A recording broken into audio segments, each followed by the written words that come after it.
Hey everybody, this is datingwhileadulting.com. I am Michael. That's Reggie. Say hi, Reggie. Hi, Reggie. I was about to say, come on now, do your part. If you actually, I'm drinking from the cup, man. I'm drinking from the cup. okay, that's cool. People, well, you probably won't notice anything differently. People out there listening, because if you've been listening the conventional way, you've been listening via the podcast on your phone or on your laptop or whatever.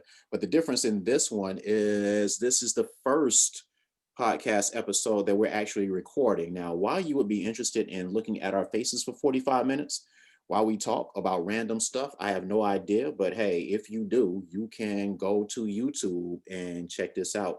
Or you can go to datingwhileadulting.com. Come on now, you knew I was going to throw the plug in datingwhileadulting.com, and you can see the video.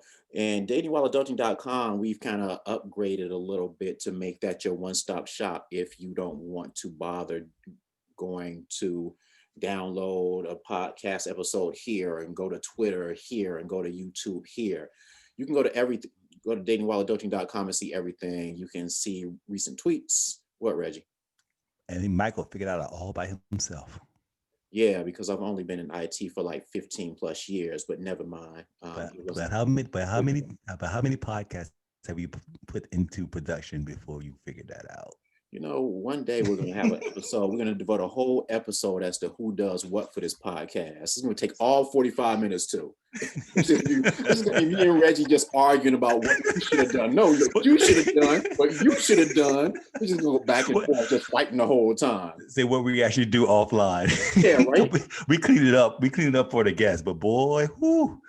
Right. There's a whole lot more cursing, a whole lot more just like inappropriate language that goes beyond cursing. Yeah, it's it would be interesting, and what would be the most interesting thing about it is no one would care about it except for me and Reggie. But Pretty much. yeah. But go to datingwhileadulting.com. You can see the tweets, our Twitter feed there. You can see the YouTube videos. People saw that we posted that intro video, that 2-minute video that we had up. Thank everybody for commenting on that, particularly those that said Reggie needs to shave. I'm not shaving. Until this thing is over, I'm not shaving. What thing? COVID? Yep. I was Until about to I'm say. actually able to go frolic in the tulips and stuff, I'm not shaving. I was about to say, I hope you're not talking about when the podcast is over. I was like, damn. Man, that's Nope. extreme. We just got started. So another thing I want to mention, we reached a milestone. We crossed the 10 podcast episode plateau. We are happy for everybody that came and watched and followed. And even though I can't individually see who these people are, our numbers are steady and steadily increasing. That's not to say that we're at Joe Rogan numbers yet, but just the fact that somebody actually listens to this Mm. is encouraging, besides me and Reggie. Actually, Reggie doesn't even listen. So Actually, that's depressing. But to say that's kind of depressing. Someone actually listening to us ramble. Wow. I guess it all depends. It's like, do you listen? Well, Of course not. I think, well, not to this. Most people I talk to, they don't, that I've introduced this to, people in my circle, they're not really big podcast listeners. So for a lot of them, this is the first podcast that they've listened to. And for those like myself, I am a big podcast person. I listen to podcasts all the time. So compared to what I hear and what we do, I think we I trust me on that. We I so thanks to everyone for that. What? Thank you. Thank you for listening. Yeah. And I have to say this other thing before we really get too deep into things. We don't have a set recording time. It's like whenever we feel the need and we can get together and link our schedules, that's when we record. And then we put it out to you kind people. But the thing that has me in such a good mood, which is the polar opposite of Reggie's mood today, is I woke up this morning and started doing a little show prep and stuff like that. I turned on College Game Day. Yes, it is a Saturday for today that we're recording. And College Game Day was on. And while I was doing my show prep, I was watching this CNN documentary called President in Waiting, and it was on the history of the vice presidents of the country. You know, there's weird stuff that I like. I'm a political person. And George Bush was talking about Dick Cheney, and they were talking about 9/11, and they were talking about Condoleezza Rice. And for people that listen to this podcast, they know that me and Condi, we go back, not back like I would want to, or back at all. But Sing low, yeah, sweet Reggie keeps talking about the hymn. I'm not going to repeat that story, but if you're a loyal podcast listener, you've heard the story as to why Reggie sings that song when talking about Condoleezza. I am in love with Condi, and only one person I know has said that I wasn't crazy for that opinion. Shout out to that one person. I don't even remember who it was, but everybody else thinks I have this weird, sick fetish. Condi's a fox. It's a weird, sick fetish. But after watching that, I was turned to College Game Day, and as the guest picker, it was Condi. So man, Reggie called me like during the segment. He wasn't watching, and I was like, "Dude, I need a minute. I'm lost. I'll call you back in about 10 Need a cigarette. Minutes." Yeah. I was like, I'm having a moment. Shoot, I'm gonna have to hit you back. We're supposed to start now, but I need an extra 5. Yeah. So that put me in a good mood, which counterbalances Reggie's foul Crankiness. Yeah, this week, which of course makes me happy. It brings me joy. One other thing too, I have to mention is that a comment that I got about this video stuff, and it's the same comment that I got from dating, online dating, because you have your profile pictures and all of that stuff up. Women have told me that in video and in pictures that I look bigger than I actually am in person. And I'm like, that is interesting. It's the head. Yeah, my head and my fat face. Yeah. But even though I'm dressed in my Star Wars gear this morning, still. Hold up, pull back. I didn't see that. Pull that back. Oh no, it's just a Nike hoodie. Oh, okay. Yeah. But it is what it is. So enough of that stuff. Thanks, blah, blah, blah. Watch this on YouTube. Subscribe to the YouTube channel. Watch it at datingwhileadulting.com. Hit us up. Just go to podcast at datingwhileadulting.com. Send us an email there, and it goes to both of us, and we will respond. So with that said, let's get into today's thing. This stems from a conversation that me and Reggie had offline. And it was, Reggie was talking about something, and he was going into his dating past. And in response to something that he said, my response was, well, I think part of your problem is you date weak women. And Reggie being Reggie, he didn't comment then. He just kind of was like, okay. I thought the conversation was dead. The next morning around 8:30, and this is on a school day.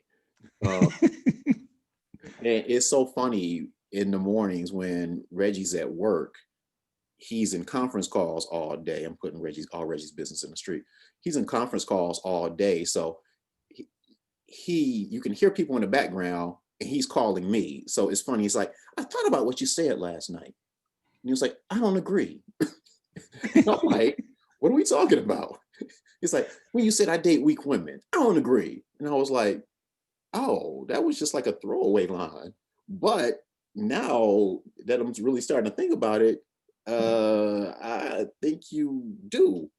But like many of the arguments, debates, or whatever me and Reggie have, it comes down to the definition of what a weak person is. And this can apply both to men and women. Yes. Do you have a definition of that? Yes, my definition of a weak person, and which is different than having weak moments. Everyone has weak moments, but the definition of a weak person is someone who does not hold to their own personal values of who they think they are. They're always, for a clean term, people pleasing. And like I said, everyone does it at one point. They don't stay true to who they are. They don't stay true to their true north. But there are certain people that always venture off their true north. And then later on, it comes back to haunt them because they build up this resentment and this hatred for the other person. But not necessarily taking the power and the control for themselves to sit there and say that, you know, the most powerful word in the English language, as people say. No, I don't feel like doing that. I don't want to do that. Well, let me ask you this, because now we're in this era, especially when women, and this does apply to women. I hear women all the time talk about, I'm just me and I am brutally honest. So when you talk about people pleasing, do you feel like those people that say that, those women that say that, are less weak because they're quote unquote brutally honest? No, because first of all, it's like the Innocent Parks song Tense. They say they want that. They say they want complete honesty until they actually get it. Yeah, not necessarily what they receive, but what they give, what I they put out.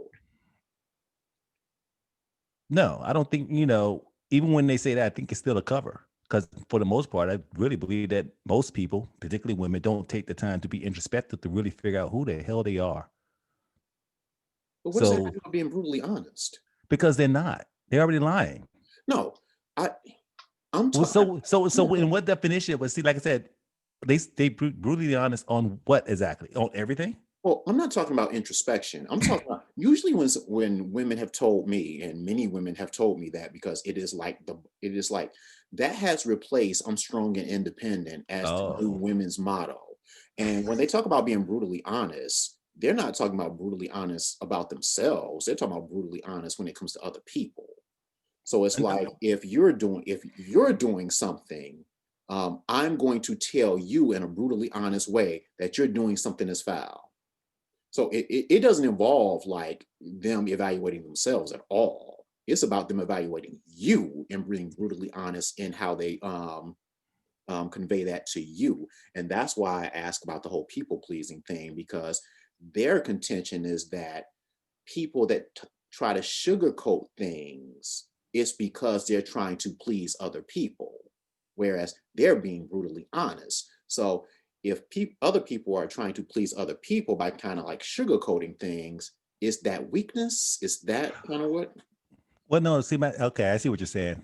Just because they're brutally honest doesn't necessarily mean that they still don't people please, because just because they may have this judgmental criticism on someone because you may be doing something else, they may be people pleasing on other things. Like going back to how I said before, staying true to who yourself and say, no, that's not what I want to do. No, no, that's not me. Just because I tell you about yourself doesn't make me petty unless it's something I'm trying to get you to look at because it's interrupting the balance of the relationship. Not the fact that I just need to tell you about yourself because you did something wrong and I think I'm superior. And most of the time, that's how I see that. That's how some of that stuff is. I'm just trying to tell you about yourself because I think I'm better than you, and you need to stop doing that. Versus, like I said, that's why I threw back the introspection part, because one of my mottos when it comes to don't expect anything from anyone that I'm not willing to do myself.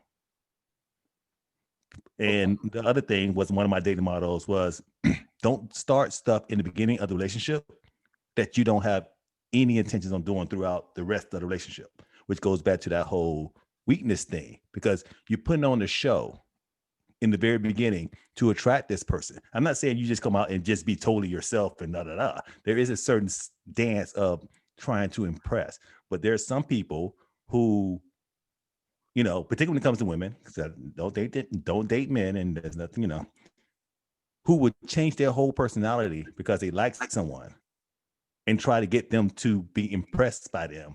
And once they get comfortable, the true them come out. And he's like, well, who is this person? That's what I mean by, you know, that's an example of the weakness I'm talking about. You're not true to yourself in the first place. Well, I think to be honest, I think women would say that men do that more than women, and I think there's a healthy debate there. And I think that's why I don't know that you need to even specify a gender when talking about people acting a certain way when they first show up and then changing down the road, because every woman that I talk to can mention like five dudes that they met that put on a good front, and then months down the road, When you say put on a good front, how? putting on one of the big things is, you meet a woman, you ask her out, and you take her out to Ruth Chris on the first date. or you plan all of this elaborate stuff for a first date. And for a lot of women, they'll say once the dude hits, all of that stuff drops off. And that's the difference between men and women.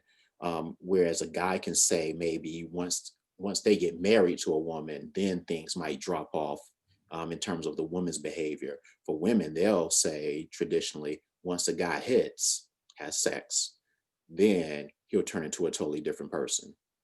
So I think it goes both ways. No, no, no, I'm not saying it doesn't go both ways, but like as I said in the top, I don't date guys, so Yeah, to yeah, me, I don't.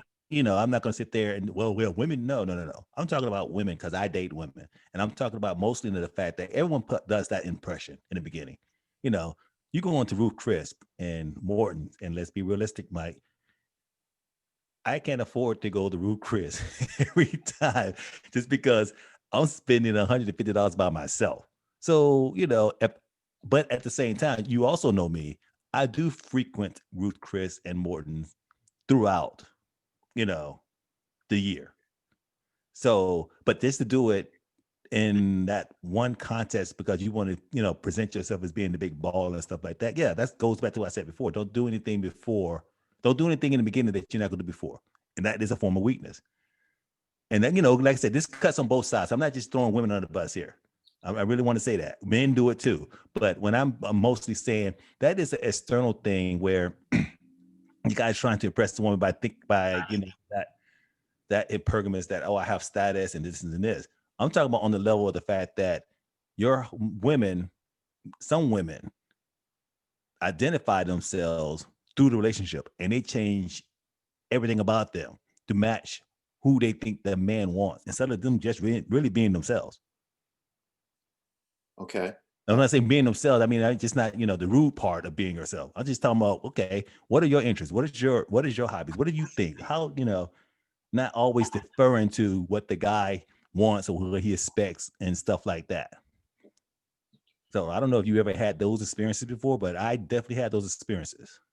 No, oh, trust and believe. I've had many experiences in my dating career, and that's what it is, a career now, where, and the most obvious example is one I use all the time. When I meet a woman, one of the first conversations we have, they'll say they don't have time for drama, they don't like to argue, and all of that Mm-hmm. stuff.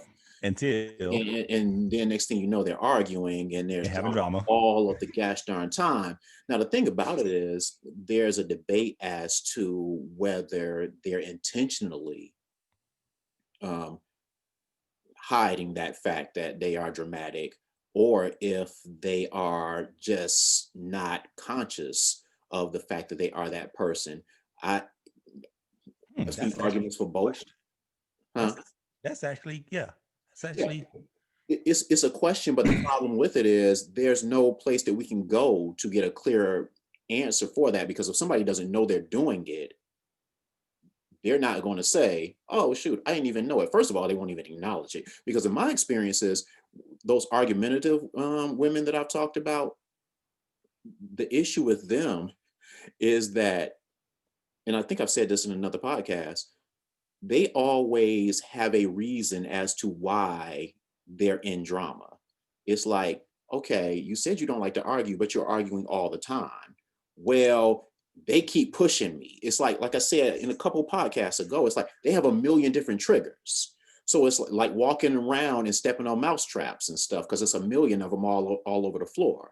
So it's But like, see, it goes back to my, that's why I wrapped in the whole introspection aspect of this whole thing. When you sit there and said, I'm brutally honest. Okay, yeah, but at the same time, are you really? Because if you're going to be able to be brutally honest about what I'm doing wrong, if I sit there and say, hey, why are you so argumentative all the time? Why are we getting in a fight just because the grass turned green instead of blue like you wanted to? Well, because back in 1972, Nixon, it's like if you can criticize me for trying to be quote unquote a better person, which I don't think that's the case, but we'll talk about that a little later in the show. I should be able to lobby the same criticism. Like, I don't like to argue just because the sun rose today. yeah, And you should be able to be introspective about that. Okay, do I really do that? But yeah, and that goes back to one of the conversation that we had a couple episodes ago when it's like why we shouldn't argue part two, where it's like, okay, they might not see it when you bring it up to them, but down the road, the second and third guy that tells them that, maybe they'll get it eventually. It's like nobody gets it the first time you tell them. And I'll even say, I don't just accept something the first time that I hear something, particularly from somebody that I've known for like a month or two, like in dating. Like, you've known me for 30 something years. If you tell me, yo, you're off your square on something, I have to listen to that. But if somebody I just met 2 months ago tells me something, I'm not just going to readily accept that. Now, what I will do that a lot of people won't do is I'll go to you, for example, and say, yo, so and so told me this. What do you think? Since you know me better than she does, obviously, and then get your input. And then I might take it to a couple other people. And if they all say the same thing, then I'll be like, okay, this is something I need to check. True. But so I can understand someone not just taking it on face value from somebody that might be saying it out of spite. But it amazes me that when I say something to a woman that I'm dating and she just dismisses it and then just drops it right there. And I think one of the differences in men and women, and I'm sure women would disagree, but okay, is that when when guys, mature guys, get around Yep, that's good. their Mature friends, guy. There we go. yeah, because immature guys, when they get around their homeboys and their homeboys are asking, well, what happened with old girl? The first thing they'll say, and the only thing they'll say, man, she was crazy. She was She was a crazy. bitch. Man, she was crazy. She was, Yeah. bitch, she was crazy. But mature men, and I would like to think mature women, but I don't know. Adults. We can say adults. Yeah. Mature adults would take that feedback and go back and say, hey, is this true? Now, it gets into that gray area where it's like you don't want to like be giving out all these details about True. the relationship. And what you don't want to do, a mistake I made in the past, is you don't want to go back and be like, you're the only person that said that mess to me. Because I asked my other people about that, and that just leads to a whole nother load of drama when it's like, well, why are you telling them our business? And it's like, well, shoot, I'm supposed to take your word? Wait, I'm your woman. It's like, okay, but you don't know me Like the that. way that you even will in another 6 months. Like these cats I'm talking to, like the Reggies of the world that I've known for 30 some years, it's like, shoot, they pretty they pretty much know what I'm gonna be in 6 months. Whereas you, who I just started dating, I'm gonna be a totally different person maybe in 6 months. Well, you'll find out more about me in 6 months. I won't be a totally different person. But they know the complete person that I am. And so going back to the mature adult thing, it's like, yeah, just being honest and getting honest feedback to present to them. But going back to the people pleasing thing, the reason that I keep bringing that And up, like I said, yeah, that feeds that feeds back into all everything that we're talking about feeds back into that whole weakness, and it's ultimately is like staying true to who you really are instead of trying to not even being because everyone has to compromise and not compromise.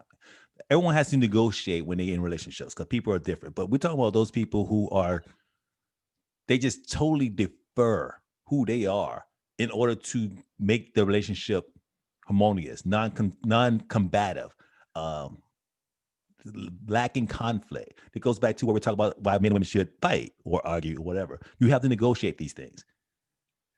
and to that point, that is the reason that I said what I said about you. And I'm not talking about anybody specifically. So if any of your exes or whatever are listening to this, They for gonna come in, whatever reason or whatever, I am not talking about you.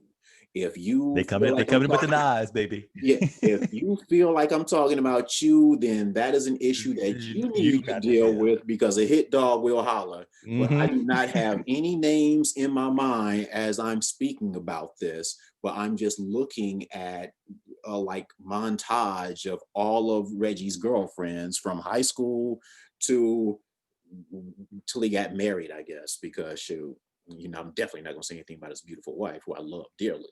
Mm. But shut up. So yeah, so that's the whole thing. The definition of whatever that you just gave is what I'm talking about, and is what I don't see or haven't seen from women that you've dated in the past, except for one who I am thinking about, who was more than willing to fight and whenever she felt that she was wronged, and even if she didn't feel like she was wrong. But Hmm. Hmm. but for the most part, The sun rose today and it was late and we're gonna fight. yeah, yeah. Okay. But shout out to her. I'm not talking about you either. That's You Fighting Machine name. So if know you you think you're that one, that might be something with you too. Demon seed. Anyway, I'm joking. I'm joking. Think about it as I got along with all of Reggie's girlfriends and stuff, because I'm so lovable like that. But yeah, the point I'm making is that that's what I see from you or saw from those women that you dated. It was like just this like overwhelming like desire to avoid the any conflict. conflict and Mhm. please you. Or shut me down. One of the two. Well, Well, I mean, when I mean shut me down, I don't mean like, okay, we're gonna shut me down but shut me down the fact that I'm gonna squash any conflict because I don't want to deal with it. I do have a tendency, Michael knows, to encroach. I could be very okay. domineering, Really? particularly when particular. It's shocking. Not that it happens because it's obvious that it happens, but just the fact that you're admitting to it right now. I feel like we're having a therapy session. But I'm sorry I interrupted. You do have No, a no, tendency to no. dominate. Yes. Yes, sometimes I get into my zone and I have blinders on and I just, I plow through. Um, and I need someone to, for lack of a better word, going back to the whole argument thing, I'm glad we are now coming to terms on that. I need someone every once in a while to check me because we know I can be, no, we doing this. And no, and I need someone to say, Reggie, you've been an idiot. Yes. Sidebar. Reggie, you've been an idiot. So, but I need someone to do that I actually respect. Also, like you said, Michael, because if I don't respect you, if you have not earned that respect, which I want to sidebar right there. A lot of people just think that respect should be given. No, basic dignity because you're a human should always be given. Respect should always be earned. And as you go through a relationship, you need to do these things for people to respect you.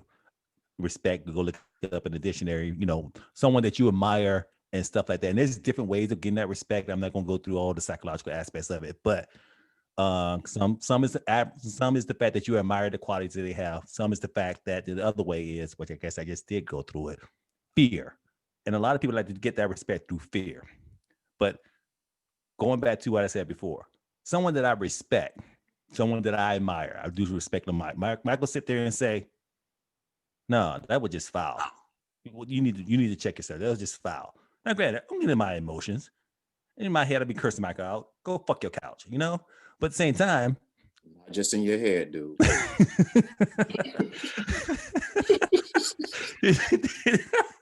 okay, you Boy, caught me on that one. Reggie was called me some things. But anyway, continue. But actually, I used the example that started off this podcast. The fact that you sat there and said, you date weak women, and sometimes I will sit there and be like, go fuck your couch right then and there. But then at the same time, we start discussing. The other time, I'd be like, but at the same time, while I'm discussing with you, I'm processing exactly what you're saying to make sure, do I really do that? Because, everyone has blind spots. This time I just happened to go overnight. I'm going to segue to another example that you did a couple of months ago. That's when you called me sexist. And I went off. I went off. And then I actually thought about it. Like, there are some sexist tendencies that I do have. Now, whether I address those in a proper manner for other people, but I was like, okay, he called me on that one. And I'm, as I just lost my whole train of thought. No, let me just pick that up then. And when you get back, just interrupt. Yeah. The thing that is interesting about you and I that is different, at least for me in relationships that I've been in, and even some friendships that I have with the opposite sex, people aren't always open to hearing negative things about themselves. And when I've been, particularly in relationships, when I mention something that not necessarily that I don't like, but just something that's just not cool, True. it's I mean, I remember one It's about a it's sofa. yeah. It's never like okay, let me take that in. It's an argument. And the thing about it is, and I guess it's a difference in how men relate and women relate, and I don't really know why there is such a difference. But if I, Actually, hold up. Actually, you know what? All the women write in and let us know if there really is a difference, because we don't think it's a difference. well, there has to be a difference because, like, I can say that you come across as sexist, or I can say that you date weak women, and you can disagree with me you can disagree with me adamantly, and it doesn't lead to us not speaking for 5 days. I have never been in a relationship with a woman where it's worked out that way. If now she can say stuff about me, And it's cool. Going back to what you said like, about that brutally honest thing. Yeah. right.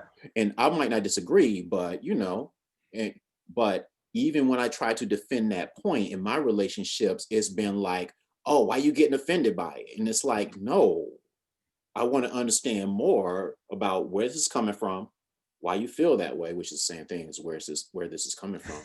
But, but yeah, but why you feel that way. And okay, once I get all of that information, then like I said earlier, I can take it back to people that I respect. And that's another thing I'm about to get to in a minute. But it's like, Oh, yeah, I know what it was. It's oh, the check. Okay, me being dominating and checking, and it's leading to exactly what you sit there and said. I need a woman, quote unquote, who is confident enough. I was gonna say strong, but that's not the right word. I need a woman who's confident enough to sit there and say, like you, nah, dude, you off in Neverland. You need to check this because every once in a while, like you said, I'm going to roar. I'm no, no, but I'm still processing what you said. Say, but at the same time, like you said before, people don't want to hear negative stuff about them, anyone. right. But at the same time, you still need to take in, particularly if it's your spouse or your significant other, they may see something that you may have never seen. So unless they just one of those insecure people who just like to bring you down because their self-esteem is low and they want to boost themselves up, they may have a valid point. Yeah, they may. Yeah, they may. And I think oftentimes what they're saying, what they mean, but they're not saying, and what I mean not necessarily not say is not necessarily like this is bad that you do.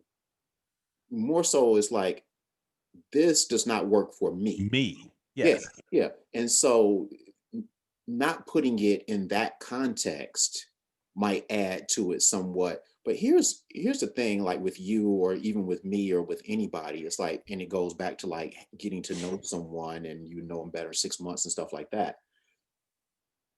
Like they don't know you well enough that when you do, when your decibel level might raise, or when you might ask a bunch of follow-up questions that might make you seem defensive, they don't really understand what that is. So basically what they're doing is saying, when I mentioned it to this person before, they reacted that like this. So when you're asking follow-up questions, it must mean that you're defensive and you're mad and all of this stuff. And so I'm going to ask you why you're mad. And it's like, nah. So that's one thing. And then the other thing is, Hold up, the sidebar, because you have to tell the story about when you were up here. I think you said in one of the podcasts, but when you were up here and was it this year? Yeah, it was this year in May. And we were watching Common Rider or stuff like that with was it the mouse or the whatever the hell it it was? doesn't matter. Anyway, and we just started, and we've been drinking, and we actually started screaming, screaming at each other. And my poor wife was like, "Oh my God, they're about to start the fight." And she said something, and me and Mike just stopped on a dime and looked at her like, "What are you talking about?" She said, "Well, you're about to fight or whatever." I said, "No, we just talking. It's just how we do." Well, and I didn't even think that that was a product of drinking, and I didn't even think we were loud. I didn't either. That's the Like, whole point.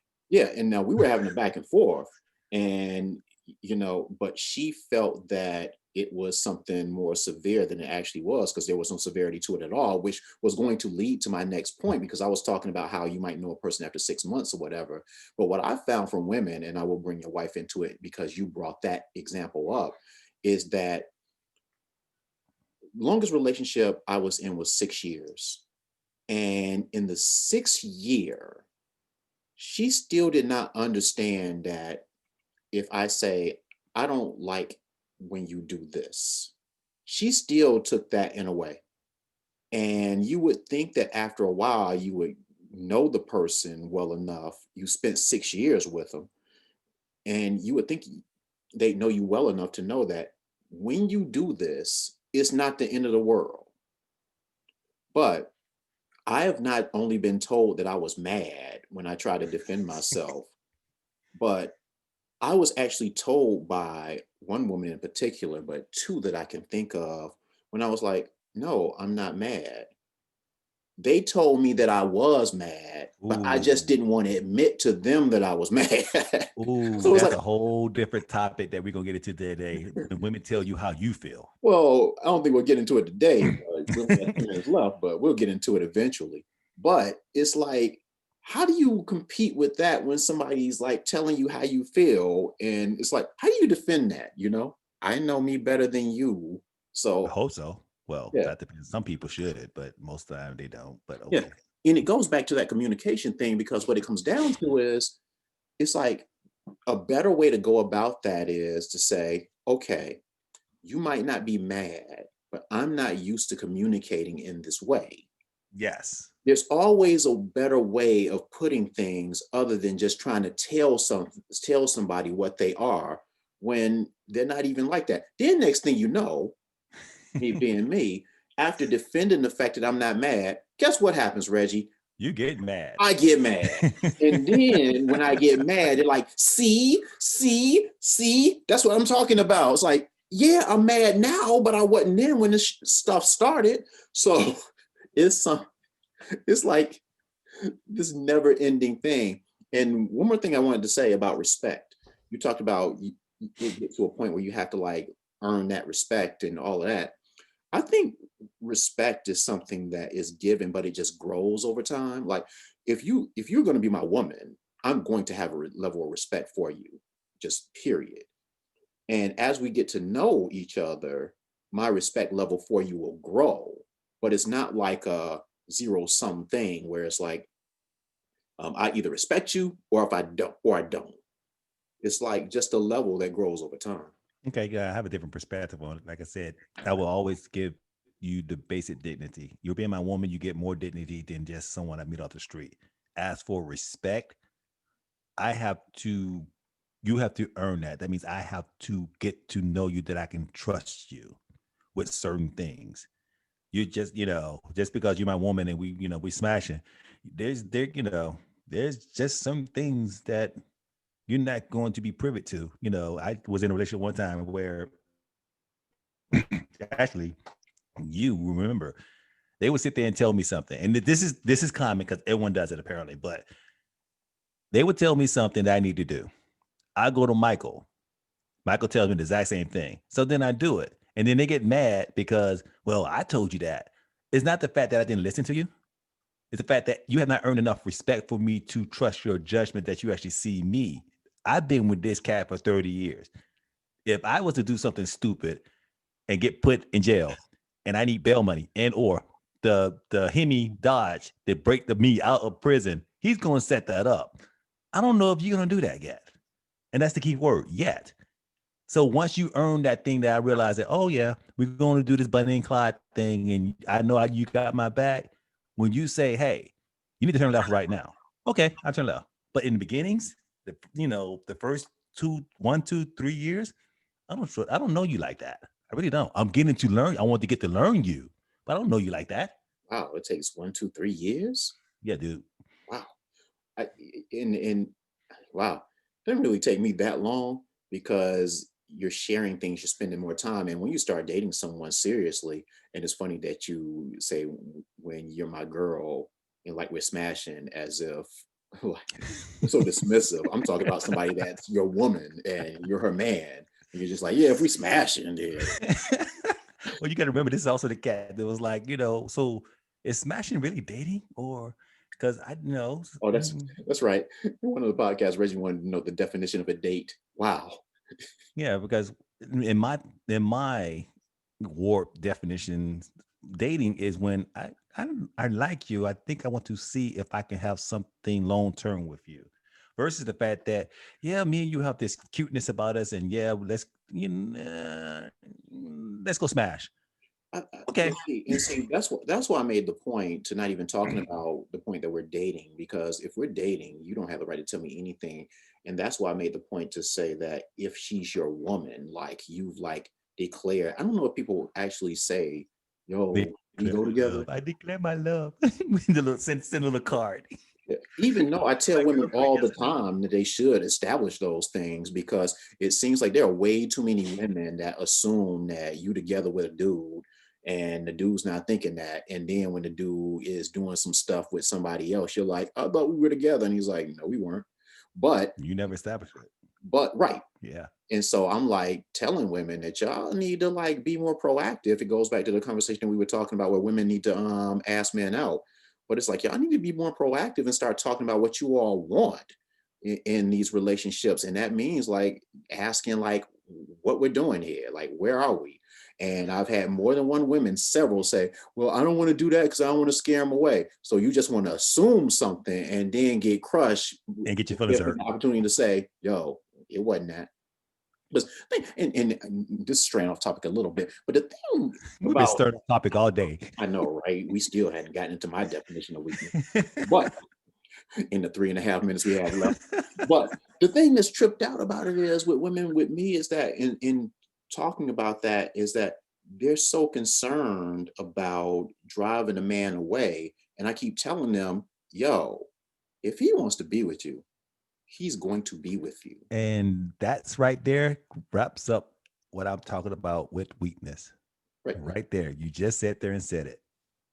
Yeah. They, Well, they, they come off their square because they don't want to necessarily drive the man away. So they start doing these things and not being confrontational, not laying down their requirements outside of, oh, he has to make 6 figure and blah, blah, blah, and all that bullshit. But no, what emotional needs do you need to feel safe in a relationship?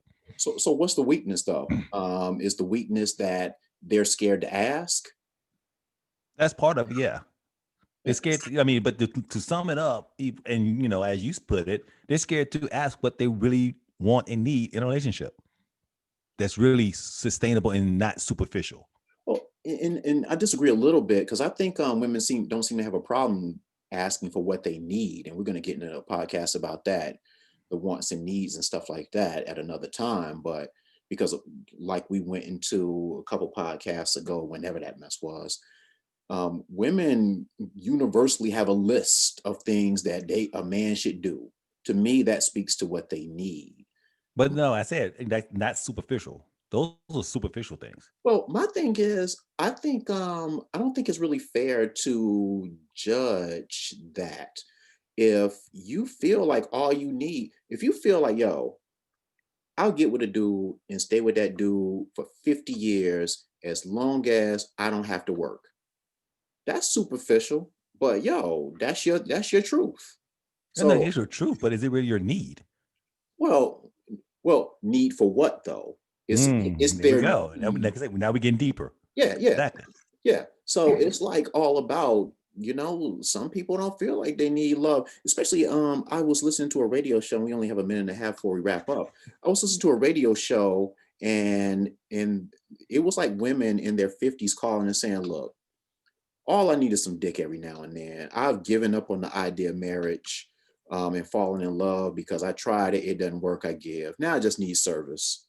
So it's all about defining that, and then your criteria once you define what it is. So I hate that I'm going to say this because I get on Reggie about this all the time, but we are going to make this a two-parter. And I hate saying this because he's going to hold this mess over my head for the next 5 years. You said it once, so there's Yep. no real Yep. need to give out final words for this. but that's what we're just going to continue. So with the podcast going every 2 days or so, I mean, well, twice a week, there's no real need to give final thoughts, and you won't have to wait long. But yeah, this would just be a continuation on weakness. So for now, we'll say goodbye. Say bye, Reggie. Bye, Reggie.